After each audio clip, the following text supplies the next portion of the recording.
Hello, this is a sermon for Wesley Day 2023. And so this Sunday I'm leaving behind the normal lectionary readings and following two readings of my own choice for this special occasion. My readings are 1 Corinthians chapter 9, verses 19 to 23, and John's Gospel chapter 3, verses 5 to 8. John Wesley succeeded in fanning the flames of the 18th century revival because he caught the veering wind of the Spirit. He was prepared to reset his sails from what he thought originally was God's will to follow a new course, which at first he found daunting and unappealing. Initially, he felt it was the call of God to evangelize the Native Americans in Georgia. Evangelism in new parts of the world was just opening up as a possibility for British evangelists, and so Wesley would have been among the first to grasp this new opportunity. But he was wrong. It was not a silly assumption on his part that God had called him to spread the word to those who had not heard it. But overseas evangelism was not his particular calling. Abject and humiliating failure was necessary for both John and his brother Charles before they could find their true path. After they returned home, both brothers were in the depths of despair. But their strangely warmed heart experiences of May 1738 transformed them. No matter how unpalatable we may find it, the truth is that we have to lose our pride and our belief in our own abilities and accept that we need inner spiritual renewal before we can hope to renew anyone else, let alone renew the world. I dare say Wesley would have been pretty dismissive in his Oxford days as a young clergyman and academic and as leader of the Holy Club, who met for prayers and fasting, and who visited the poor and the prisons, if he had been told in those days that he needed to be born again. It was only the harsh reality of failure that brought him to his senses. Wesley was able to consent to be more vile, to use his own words, and preach to the 3,000 at Hannah Mount in Bristol in April 1739, only because of his experience of the 24th of May 1738. Wesley may not have realized it at the time when he reluctantly agreed to forsake the church pulpit and preach in the open air, that he was bringing the church to meet the needs of a new world. But by responding to the Spirit's leading, he was able to address the unprecedented challenges of the newly emerging industrialized world. Over Wesley's lifetime, Methodism established itself in the industrial heartlands of the first industrialized country in the world. The whole world had embarked upon the pivotal historic shift from an agrarian economy to a modern industrial economy. Large concentrations of semi-literate workers flooded into the towns. Poverty and deprivation were everywhere. Ignorance and moral delinquency were rife. But the Oxford-educated Wesley brothers, who mixed with archbishops and royalty, did not flee from the danger and violence, nor from the disapproval of their own social class, but took the gospel into those dismal, spiritless streets. Methodists today stand on the threshold of another pivotal moment in history. Globalization and the digital revolution have already brought changes to our way of life as fundamental as the Industrial Revolution did in Wesley's day. We sit in churches with people from all parts of the globe. We communicate, receive our information, build our sense of belonging, not in our parish, but globally through the internet. Some data coming out of the US, China and Russia suggest a further radical shift may be about to strike in terms of the end of a globalized economy and the advent of a new Cold War, possibly even another GFC, global financial crisis. The Western liberal capitalist model is at its most popular and in most danger at the same time. It is attractive as ever, as we see from the growing tides of humanity streaming out of the Middle East and Africa to reach Europe, and the people clambering to cross the US border from Mexico in order to escape poverty, dictatorship, and war. Yet paradoxically, the West the migrants seek to enter is at its weakest for generations and may be facing an existential crisis of its own. Those on the green side of politics tell us the world is using the equivalent of 2 globes worth of resources. Even if that is a bit of an exaggeration, the world faces extremely challenging times. Our use of energy will be transformative in my grandchildren's generation. Also, the burden of debt will weigh them down. Currently, 20% of US taxation is going into servicing the national debt. And that's before they've raised the debt ceiling again. Due to rising interest rates, by 2030, Australia will have to find an extra $30 billion a year, the equivalent of paying for an extra healthcare system just to pay interest charges. And that's Australia.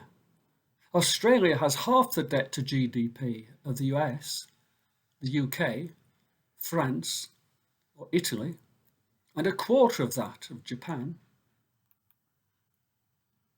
The disparity in income and the after effects of quantitative easing are distorting property markets all over the Western world. Young families face crippling interest payments as banks seek to rein in past profligacy. And populations are showing signs of increasing alienation from their political elites.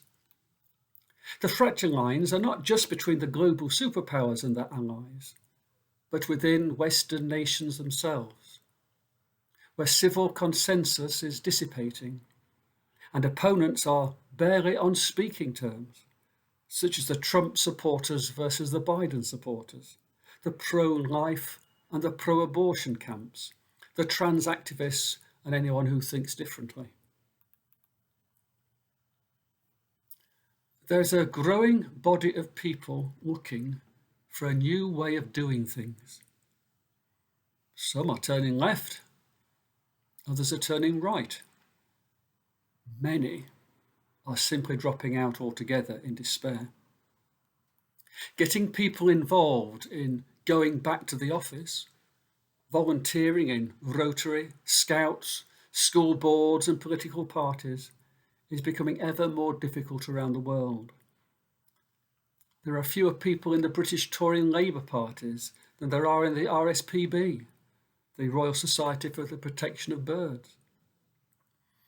Churches are losing members all over the world too, as people are just dropping out of life in resignation, disappointment, alienation.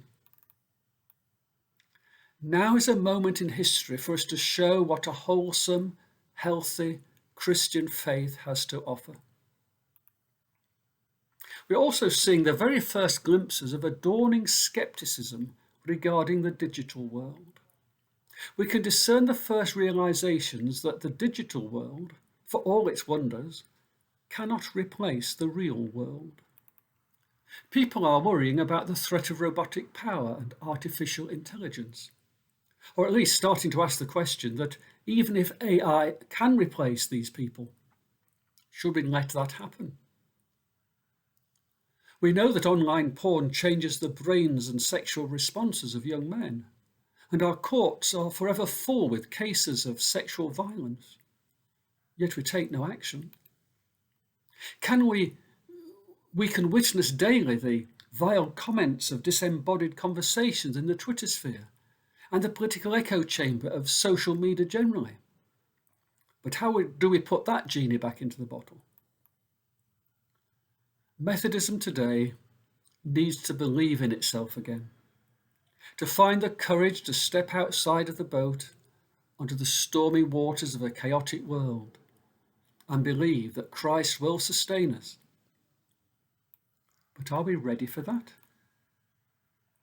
The largest Methodist church in the world, the UMC, the United Methodist Church, is currently anything but united, and 3,200 churches have left the denomination so far to form another church called the Global Methodist Church. Methodism today needs to stop spending so much time on internal church structures and debates and start talking again to those outside the church. This may take us into places that are not easy. It may bring us into conversation with people we find difficult. But Paul became all things to all people, so that by any means he could at least save some. Paul even overturned one of the principles he nearly died for. He strove might and main to remove the strictures of the Jewish law from Christianity, especially the laws on circumcision and kosher food, and yet he wrote, "To those under the law, I became like one under the law, although I myself am not under the law, so as to win those under the law." 1 Corinthians 9, verse 20. Do we love the world enough? Or do we prefer our principles? Do we prefer our internal squabbles? If Wesley had preferred his principles to the world being his parish, we wouldn't be sitting in this church today. He hated the idea of outdoor preaching or setting up separate services in competition to the Anglican Church. Yet he overcame his scruples in order to serve the world as it actually was, rather than the world as he wished it still had been. But he didn't throw the baby out with the bathwater. In adapting his approach to fit a new situation, Wesley took the church with him. He took the faith first handed to the apostles with him. He took a passion for the sacrament and urged his followers to seek constant communion. Constant meant to him, receive the sacrament as often as you have the opportunity. How different to later evangelization. Protestants in the 20th century acquired a reputation for putting themselves out of business. It was known as the self-secularizing effect. In their quest to be relevant to the secular world, they steadily dropped much of their transcendent supernatural beliefs. Consigned to the dustbin as too old-fashioned, out went miracles, angels, the virgin birth, even resurrection and heaven for some radicals. Do not be misled by those who want to do something new. It does not mean you stop everything old. Remember what Jesus said in Matthew 13, verse 52. Therefore, every teacher of the law who has been instructed about the kingdom of heaven is like the owner of a house who brings out of his storeroom new treasures as well as old. Wesley went to the world not just with his evangelical faith, but also his social conscience. He established pharmacies for the poor, libraries for the uneducated, and his book, Primitive Physic, last published in the 1940s, was a medical reference book for the poor. So any mission we have to the world today must include a social justice dimension for it to be authentically Methodist. But take note, social activism without the gospel becomes social work, or at worst, virtue signalling do-goodery. Wesley's whole enterprise was based on his concept of the grand salvation, or the great salvation, as he called it. By this, Wesley simply meant that believing in God is not a static thing. It is not simply an intellectual position, nor simply an emotional experience. It is both of those things. But faith is also about growth. Faith is fundamentally a journey with God into deeper relationship, deeper holiness, and deeper love. Wesley expected faith to make an obvious, discernible difference. Christian holiness is not just about prayer meetings and Bible studies, but also about people becoming better, truer friends, colleagues, workers, politicians, and leaders. We should expect Methodists to become demonstratively better parents, more honest citizens, more generous givers than they had been before they engaged in the life of the church. To many of us today, it feels like the Methodist Church is stuck. In too many places, we are fighting internal battles over theological emphases. We are dividing ourselves by ethnicity too often. We are so engaged in arguing over the past that we are letting the present slip out of our grip. And yet more generations will grow up without even hearing what Methodist faith claims to deliver. If our Methodist faith is not making much of a difference, then we have not yet understood what Methodist faith is about. We must put our own house in order. For unless we can see that God has made a radical change for the better in the lives of those we currently have in the church, what chance have we got in persuading anyone else to join our mission? Our mission to direct the ever-turning wheel of history towards the light of God's presence. Amen.